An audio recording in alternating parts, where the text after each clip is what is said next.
Hi, in this unit we're going to discuss promises and conditions. In this subunit we're going to lay the foundation for your study of promises and conditions. All right, in this unit we're going to discuss three broad topics: promises, express conditions, and constructive conditions. As we move along in this unit, the differences between these three things and the similarities between them will become apparent. So when we talk about promises, we're going to talk about breach of promises, and we're going to talk about a specific subset of breaches of promise called anticipatory breach. When we discuss failure of conditions, we're going to learn about failure of express conditions. We're going to learn about waiver of express conditions, and we're also going to talk about excuse of express conditions.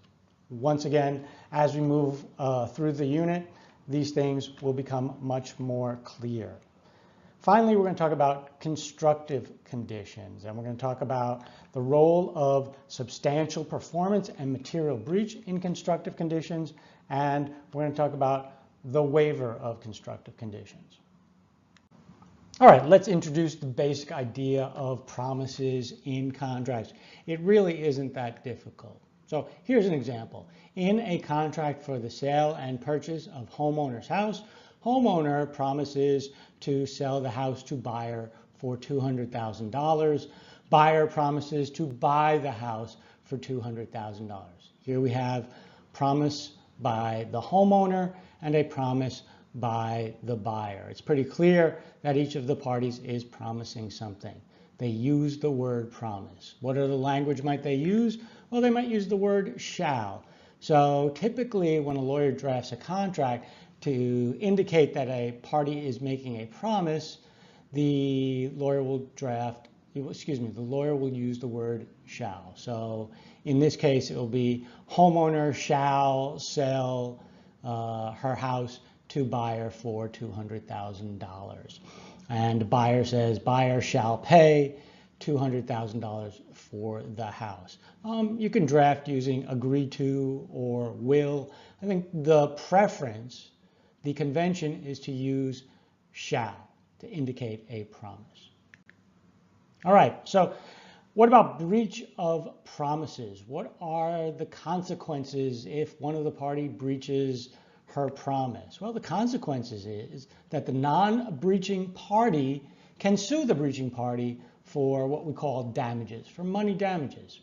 If you make a promise to me in a contract and you breach that promise, I can sue you for money damages. In a later unit, we'll discuss specifically how much I can sue you for.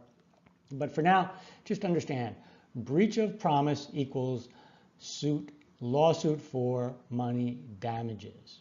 So let's go back to our example. Here's a contract for the sale and purchase of a house. Seller shall deliver marketable title to buyer at closing. The closing will take place on October 12th. So let's talk about the concept of material breach. If seller never delivers marketable title, seller has committed what we call a material breach. Clearly it's a breach, right? Seller has breached her promise to deliver marketable title. But because she never does it, it is what we call a material breach.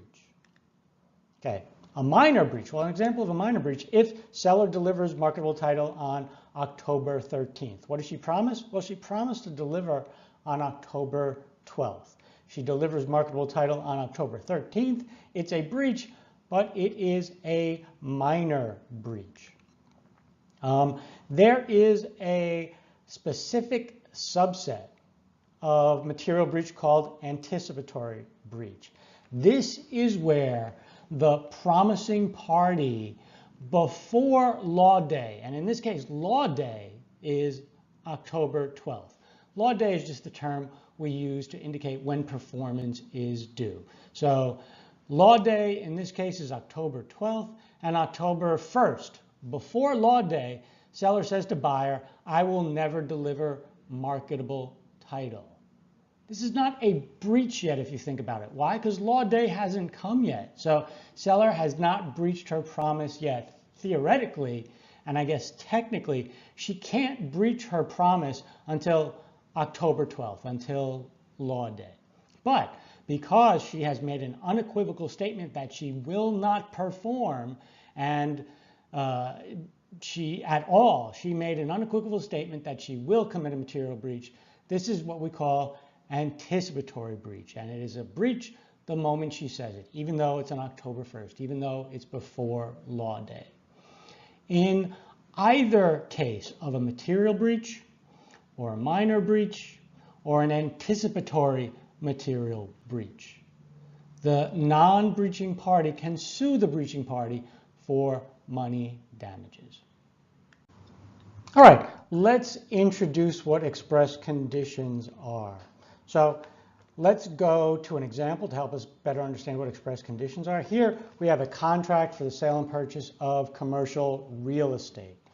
And buyer wants to use the commercial real estate for a particular use and needs for there to be a rezoning of the property by the local city board or the local zoning board before the closing of the contract. So in the contract, buyer makes a promise, and this is buyer's promise. Buyer shall pay $1 million at closing. The closing will take place on October 12th. At this point, before we move down to the next sentence, we just have a promise from buyer to pay $1 million for the property. Now, buyer doesn't want to pay the $1 million. Buyer doesn't want to go through with this transaction unless the property is rezoned. And so the buyer drafts an express condition into the contract. And it says buyer's obligations are contingent upon rezoning of the land by October 12th. This is what we call an express condition. So we have a promise, which is the obligation of the buyer in this case, and then that obligation of the buyer is expressly conditioned on rezoning of the land. There are other words. In this case, the drafting of buyer's condition was are contingent upon. You can use conditioned on, contingent on. You can use an if-then formula, right? So you can say if the land is not rezoned by October 12th, then buyer will have no obligation to buy the land, something like that. You can use the word unless also to affect the same outcome. These are express conditions. So once again, in this example, we have a promise, buyer promising to buy the house and buy the land and pay $1 million, but we have an express condition on that promise, that the land is rezoned before October 12th. All right, let's talk about the failure of conditions. So if a condition fails, the party is relieved of her corresponding obligation. So let's look at our example again. If the condition fails, if the land is not rezoned by October 12th, buyer is released of her obligations to buy the land, to pay the $1 million. So, for example, if the city refuses to rezone the land, it rejects the rezoning application, the condition has failed, and buyer is under no obligation to buy the land. If the rezoning occurs, but it occurs on October 13th. You see, October 13th is when the zoning occurs. What is the condition? Well, the condition says by October 12th. So this rezoning is 1 day late. The same result. The condition fails and buyer has no obligation under the contract. Well, you might say, but it's just a day.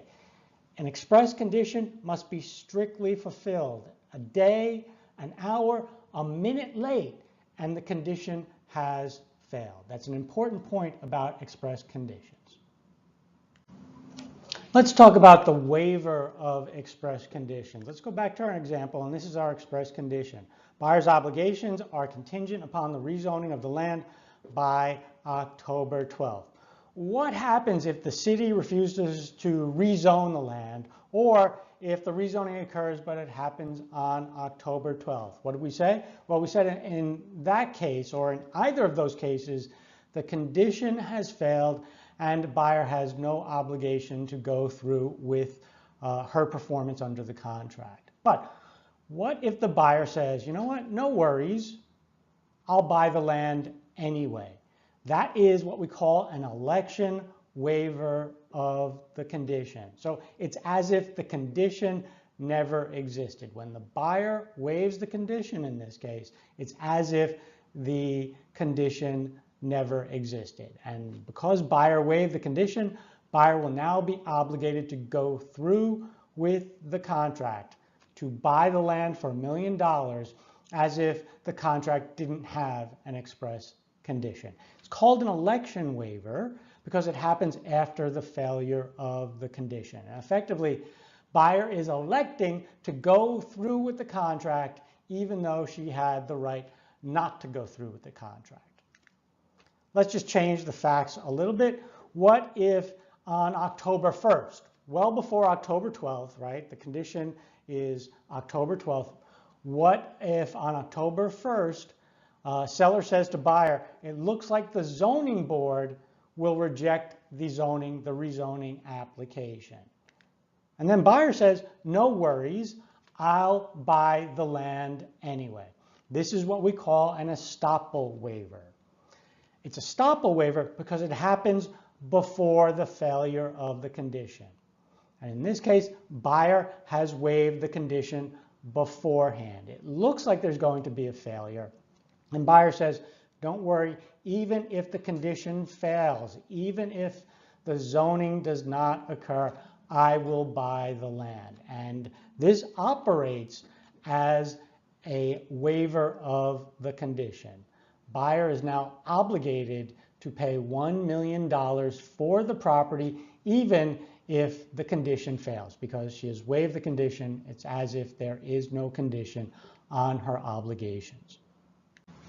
Okay, we've talked about promises and we've talked about express conditions. Now we'll talk about constructive conditions. And constructive conditions are kind of a hybrid between promises and express conditions. So let me give you an example so it's a little bit clearer.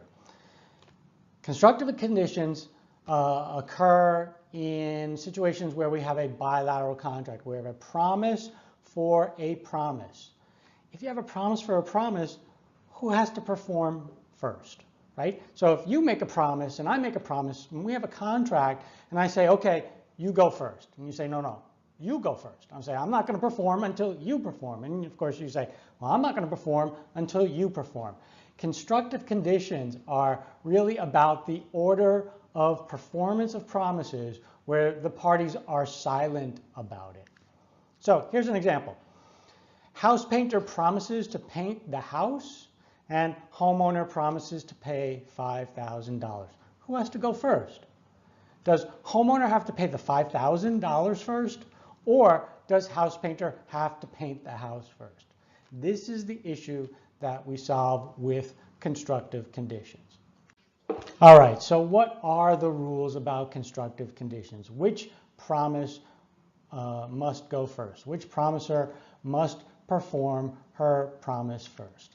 Well, there are a couple rules, right? The first one is, if the parties can perform at the same time, then the performances are constructive conditions concurrent. That means they must perform at the same time. So there is no you perform first or I perform first.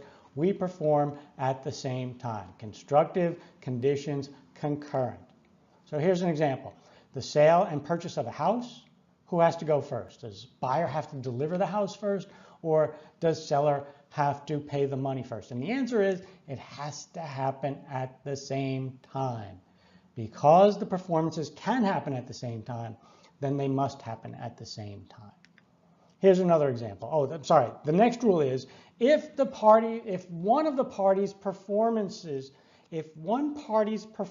that's the better way to say it. If one party performance will take a longer period of time, then that party must perform first. That party's performance is a constructive condition precedent to the other party's performance. Okay, so the parties whose performance will take a longer time that party has to go first. The other party is allowed to wait. Right? Here's an example. House painter promises to paint the house. Homeowner promises to pay. Who has to go first? Well, whose performance will take a longer time? Payment is just an instantaneous thing, so it's not homeowner's performance. House painter's performance will take the longer time. So the rule is house painter must perform first. After house painter is performed, now and only then will homeowner's obligations arise. Homeowner's obligations are constructively conditioned on house painter's performance. Okay? So house painter's performance is a constructive condition precedent to homeowner's obligations under the contract. Okay? Now, remember, the important thing is that only if the contract is silent on this. If you hire a contractor and you don't put in your contract when you pay the contractor when the contractor has finished the job. And contractors know this. So contractors will typically say, well, I want a down payment now, and when I finished half the job, I want you to pay me a little bit, and when I finished, right? So you understand that you can change this by contract, and if you are a contractor, or if you are drafting a contract for a contractor, you want to keep that in mind. All right, let's look at the important link between constructive conditions and substantial performance. All right, so here's our fact pattern. Once again, we have a contract for the sale and purchase of a house. Seller's promise under this contract is seller shall deliver marketable title at closing. And the closing is October 12th. So seller has promised to deliver marketable title on October 12th. What happens? Seller does not deliver marketable title until October 13th. Seller has breached her promise, has she not? She promised to deliver on October 12th. She didn't deliver on October 13th, but it's only a minor breach. It's only a day late. So does buyer have to perform? That's our question. Remember, seller's promise is a constructive condition concurrent to buyer's obligations. If that constructive condition concurrent is not satisfied, then buyer does not have to perform her obligations, which is to pay seller for the house. Buyer would not have to go through with the contract. So if this were an express condition, which it's not, it's a constructive condition, but if October 12th, delivery by October 12th was an express condition and seller delivered on October 13th, then buyer would not be required to perform. Why? Because express conditions must be strictly fulfilled. But this is a constructive condition. And the rule is that constructive conditions need only be substantially satisfied or substantially fulfilled. So what do we ask ourselves? Well, in this case, we ask whether seller's breach was material or minor. Or we can say the other way, was seller's performance substantial or not substantial? So seller has performed her promise, has she not? She has delivered marketable title, but it's one day late. Is that a material breach? No, it's a minor breach. If it's a minor breach, then she has substantially performed. If she has substantially performed her promise, then buyer must perform her promise. Buyer must pay. You might say, well, it's a breach. She was a day late.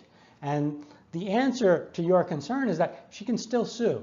She can still sue for that one day delay. Buyer must perform, but she can still sue for seller being one day late. Okay? So sometimes people talk about this and they don't talk about it in terms of constructive conditions and substantial performance. They talk about it in terms of material breach or minor breach. And this is how this conversation would go.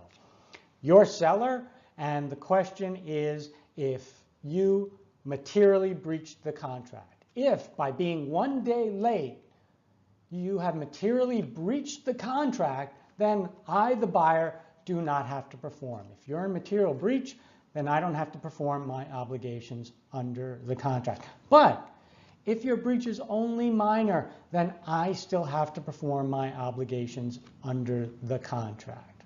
Okay? So minor breach, I still have to perform.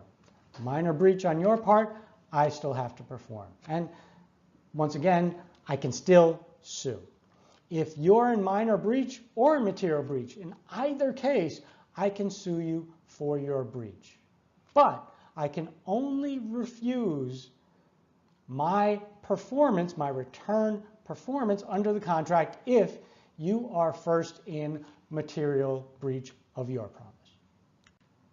Okay, let's continuing on with this discussion and let's look at some examples. So here's our first example. House painter promises to paint the house. Homeowner promises to paint $5,000. Excuse me. Homeowner promises to pay $5,000. So in scenario A, house painter finishes the job but leaves one closet unpainted. Is this substantial performance? Yes, this is substantial performance. Painting a whole house for $5,000, you leave one closet unpainted, that is a breach, but it is a minor breach.